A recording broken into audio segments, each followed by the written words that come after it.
BJC Gaume, 21 000 spectateurs en 10 ans. Après avoir fait venir Michael Gregorio, Michel Bouchna, Florence Père, Annie Cordy, Pierre Perret ou encore le groupe Machiavel, Virginie Hoc ou Guillaume, les deux copains de BJC Gaume font venir le cover de Simple Minds et U2 au Hall Polyvalent d'Arlon. Bertrand Jacques, vous êtes un des deux fondateurs de BJC Gaume, une société événementielle composée de deux amis, vous et Johan Christina. Son but, développer la culture en province de Luxembourg, dans le sud de la province de Luxembourg et en Gaume, comme son nom l'indique. Depuis 10 ans, plus de 60 événements ont déjà été organisés pour un total de plus de 21 000 spectateurs cumulés. Vous pouvez en épingler quelques-uns ? Oui, alors je pense, Anne-Sophie, que vous en avez déjà épinglé quelques-uns, notamment la venue de Michael Gregorio, qui est un peu notre mascotte. C'est lui qui nous a lancé, puisque c'était le premier spectacle qu'on a fait il y a 10 ans. C'était un coup de maître, puisque Michael Gregorio était sur sa lancée. Il n'était pas encore super connu à l'époque, et puis il a explosé par après. Je dis pas que c'est la Maison de la Culture d'Arlon qui l'a fait exploser, mais il a eu une notoriété folle par après.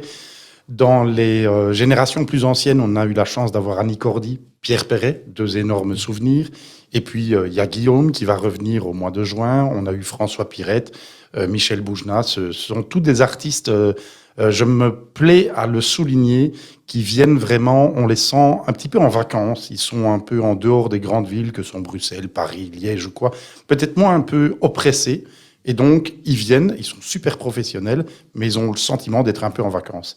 Et ils sont accueillis professionnellement par des amateurs. Il faut dire que vous les faites venir dans différentes salles et pas qu'en Gaume. Oui, exactement. Donc, en Gaume, on a le Rox à Rouvroy, on a déjà utilisé le Château de la Tour, le restaurant Le Franklin, on a le Cercle Saint-Rémy à Alanzy, il y a aussi la Maison de la Culture à Arlon et également le Hall Polyvalent. Est-ce qu'on peut épingler quelques-uns de vos coups de cœur ? Alors, deux gros coups de cœur, ce sont Annie Cordy, qui nous a demandé de faire la vaisselle avec elle après son spectacle. Il y a Pierre Perret également, il y a quelques belles anecdotes. Et puis, je me remémore aussi des nuits, voire des parties de nuit, donc des nouvel an festifs avec François Pirette après son spectacle. Ah, des coups de gueule, mais est-ce que vous avez un coup de gueule ? Disons un coup de gueule, plutôt une grosse déception avec Enrico Macias, qu'on avait eu la chance de faire venir au Rox à Rouvroy. Donc Enrico, c'est quand même une voix de la chanson française. Et on a été très, très déçus de sa prestation puisqu'il est resté 55 minutes en scène. Le public a été surpris et nous, les organisateurs, en premier. Et on l'a encore un peu en travers de la gorge actuellement. Et maintenant, vous vérifiez évidemment à chaque fois ça dans les contrats avec les artistes que vous signez. Ouais, disons qu'on demande aux artistes, tiens, combien de temps vous restez sur scène ? Et ils sont un peu surpris eux-mêmes en disant, on vient faire notre spectacle, donc on en a pour 1h30, 2 heures. Pourquoi cette question ? Bon, on ne leur explique pas tout, mais on a quand même un petit peu ça dans la tête. Alors, vous avez fait venir déjà beaucoup d'artistes, mais parfois vous vous lancez aussi d'autres types de défis. Oui, d'autres types de défis. Je pense notamment à un peu avant le Covid. Nous avions décidé de faire le plus grand blind test de la province de Luxembourg. Donc, ça se passait au Hall Polyvalent d'Arlon. C'est Pascal Michel qui avait relevé brillamment du reste ce défi. Et nous avions fait 149 équipes pour 1250 participants. C'est vrai que c'était énorme. Pascal se demande d'ailleurs si ce n'est pas devenu le plus grand blind test de Wallonie. Et ce qui ne gâche rien non plus, c'est qu'une partie des bénéfices a été redistribuée pour la cause Viva for Life. Oui, ça vous tient à cœur encore pour différentes opérations, c'est de redistribuer des bénéfices à différentes ASBL et organisations. Est-ce que vous avez dans les concerts ou dans les post-concerts que vous avez vécus une rencontre inattendue ou des commentaires, des remerciements, des félicitations ? Des félicitations, oui. Les artistes qui viennent sont un petit peu surpris de découvrir la Gaume et de se dire, tiens, finalement, ce n'est pas votre métier, mais vous faites quand même ça de façon très professionnelle.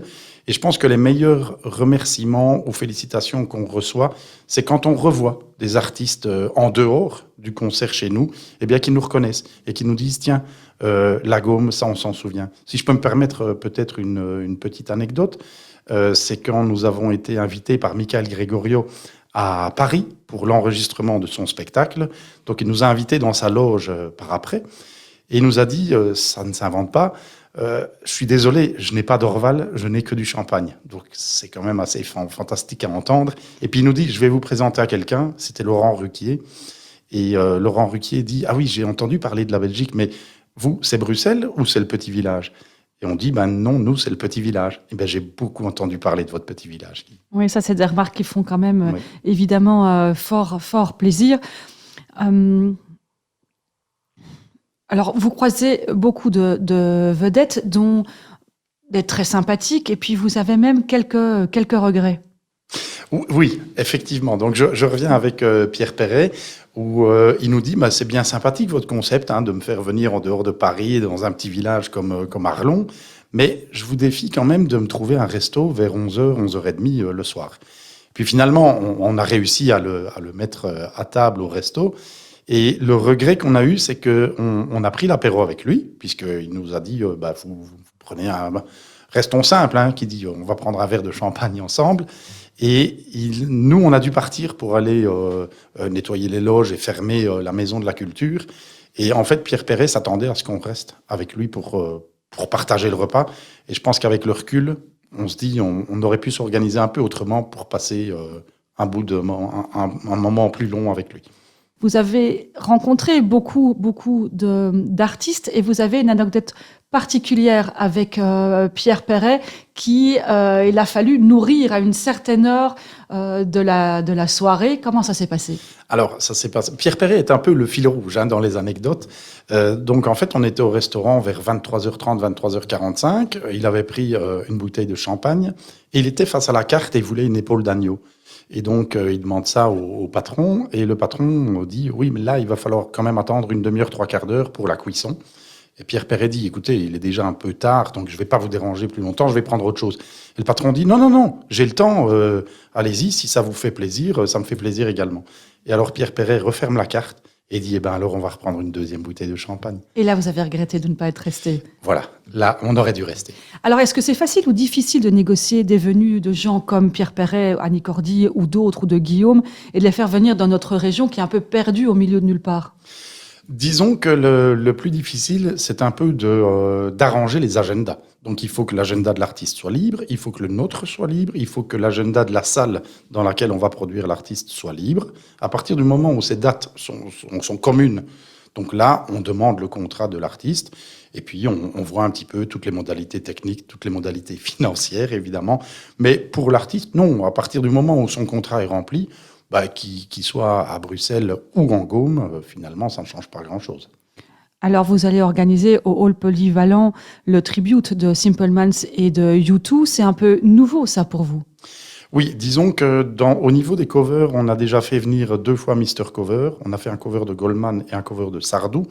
Ce qui est nouveau chez nous, c'est que ça va être la première soirée anglo-saxonne que l'on va organiser, puisque ce sera un tribute avec The Minds, qui est le seul groupe en Belgique qui reprend Simple Minds, et Artung Babies, qui est le groupe officiellement reconnu par U2, un groupe italien, et qui nous a été recommandé par Mark Isay. Avec un espace aussi où les gens pourront s'asseoir pour ceux qui le désirent, un espace réservé à ça. Oui, je pense que la convivialité, c'est ce qui caractérise un peu les spectacles que l'on veut organiser. Donc, il va y avoir un espace assis, style table de brasseur, etc. Un espace debout, bien évidemment. Un bar à bière spécial. On pourra manger aussi, on pourra danser. Donc, le hall polyvalent est suffisamment large. Je crois que les notions de distance seront largement respectées, même si cette notion a été levée ces derniers temps. Est-ce que ça marche toujours autant, ces concerts de gens qui imitent d'autres groupes? Il y a une vraie demande pour ça? Oui, je pense que les covers, c'est quelque chose qui est fort tendance. Et mon avis, moi, je pense que c'est plus facile de faire venir des covers pour des artistes qu'on est sûr qu'on ne pourra jamais faire venir.